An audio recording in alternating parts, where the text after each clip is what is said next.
দেখো দুপুরবেলায় গরম গরম এই ইলিশ মাছ ভাজছি ভাতে খাবো বলে।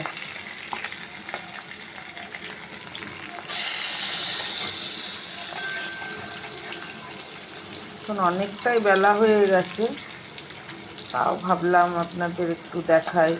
আজকে শুভ দুপুর, আমার অনেক দেরি হয়ে গেছে। গরম গরম ইলিশ মাছ ভাজা, মাছের ডিম আছে এখানে, আর আছে এই শুকনো লঙ্কা ভাজা। এত টেস্ট লাগে গরম ভাত দিয়ে, অসাধারণ লাগে।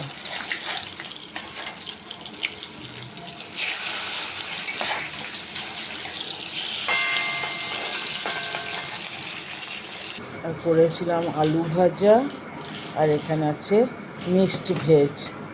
তাছাড়া গেছে ভেজ থালি গেছে, নন ভেজ থালি গেছে। আর আমাদের এই গরম ভাত আলু সেদ্ধ আছে। অনেক ভালোবাসা রইল। শুভ দুপুর।